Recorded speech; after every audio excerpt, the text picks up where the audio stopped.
நண்பர்களே வணக்கம். இன்றைக்கி ஒரு முக்கியமான ஒரு ஆன்மீக தகவலோடு தான் வந்திருக்கேன்.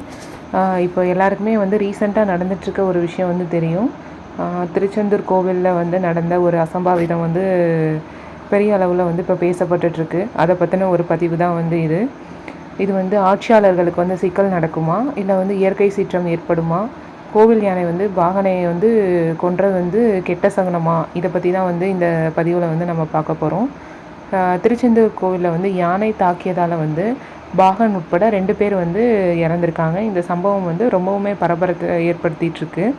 தமிழ்நாடு முழுக்க இந்த சம்பவம் அதிர்வலைகளை ஏற்படுத்தியிருக்கு. இந்த சம்பவம் காரணமாக ஆன்மீக ரீதியாக என்ன மாதிரியான பாதிப்பு ஏற்படும், இது எதற்கான சகுனம் அப்படிங்கிறத இங்கே பார்க்க போகிறோம்.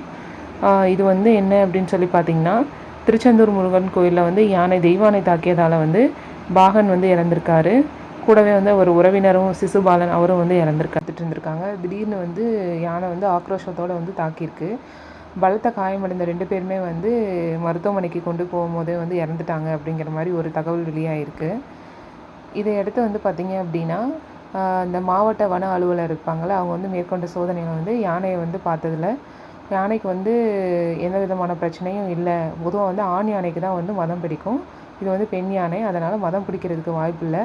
விலங்குகளோட மனநிலையை அறிய முடியாதனால அதை தாக்குதல் நடத்தும் அப்படிங்கிறத யாராலையும் கணிக்க முடியாது அப்படின்னு சொல்கிறாங்க.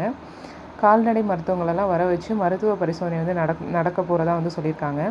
தற்போது என்ன பார்த்திங்கன்னா, தெய்வானை அமைதியாக தான் இருக்காங்க அப்படின்னு சொல்கிறாங்க. விரிவான விசாரணைக்கு பிறகு தான் அதுக்கப்புறம் தான் என்ன நடந்திருக்கு அப்படிங்கிறத பற்றி சொல்ல முடியும் அப்படின்னு சொல்லி அந்த வன அலுவலர்கள், கால்நடை மருத்துவர்கள் எல்லாருமே சொல்லியிருக்காங்க. என்ன நடந்துச்சு ஆக்சுவலாக அப்படின்னா, திருச்செந்தூர் முருகன் கோயிலில் யானை தெய்வானை பார்த்திங்கன்னா, பாகனோட உறவினர் சிசுபாலன் நீண்ட நேரம் செல்ஃபி எடுத்துகிட்டு இருந்திருக்காரு. அதுவும் இல்லாமல் யானையை தொட்டிருக்காரு.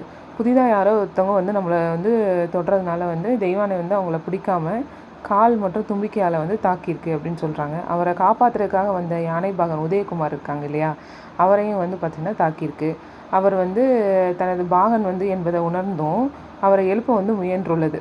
அவர் எந்திரிக்காதனால மீண்டும் ஆத்திரத்தில் சிசுபாலனை கடுமையாக தாக்கியிருக்குது. அப்போது தான் இந்த மரண சம்பவம் நடந்திருக்கு. இதுக்கான ஆன்மீக சகுனம் அப்படின்னா என்னென்னா, கோயிலில் யானை மிதித்து பாகன் அப்புறம் இருவர் உயிரிழந்திருக்காங்க இல்லையா, இதனால் நடை ஒரு 45 நிமிஷம் சாத்தியிருக்காங்க. தேவையான பரிகார பூஜைகள்லாம் செஞ்சுருக்குறாங்க. அதுக்கப்புறம் தான் நடை திறந்திருக்காங்க. பரிகாரங்கள் அனைத்தும் செய்யப்பட்ட பிறகே கோயிலில் நடை மீண்டும் திறக்கப்பட்டு பக்தர்கள் அனுமதிக்கப்பட்டனர். அதுக்கப்புறம் பார்த்திங்கன்னா, தமிழ்நாடு முழுக்க இந்த சம்பவம் பயங்கர அதிர்வலைகளை ஏற்படுத்திகிட்ருக்குன்னு நான் சொன்னேன் இல்லையா. இந்த சம்பவம் காரணமாக ஆன்மீக ரீதியாக என்னென்ன பாதிப்புகள் ஏற்படும், அது எதற்கான சகுனம் அப்படிங்கிறது இங்கே பார்க்கலாம்.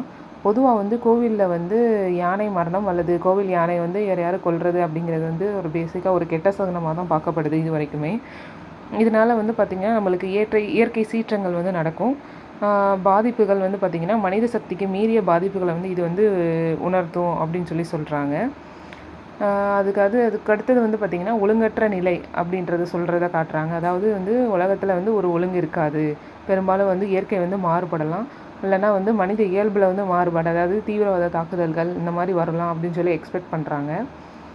விபத்துகளும் பெரிதாக இருக்கும் அப்படிங்கிறது மாதிரி சொல்கிறாங்க. ஒரு சிலவங்களுக்கு ஆட்சியும் மாறுதல் கூட நடக்கும் அப்படின்னு சொல்கிறாங்க. இது எல்லாமே ஒரு கணிப்பு தான். நமக்கும் மேலே ஒரு சக்தி இருக்குது அப்படிங்கிறதுல எல்லாருக்குமே நம்பிக்கை இருக்குது. தெய்வ சக்திக்கு ஈடானது வேறு எதுவுமே கிடையாது. அதனால் நம்ம எல்லாமே பாசிட்டிவாக நடப்போம்.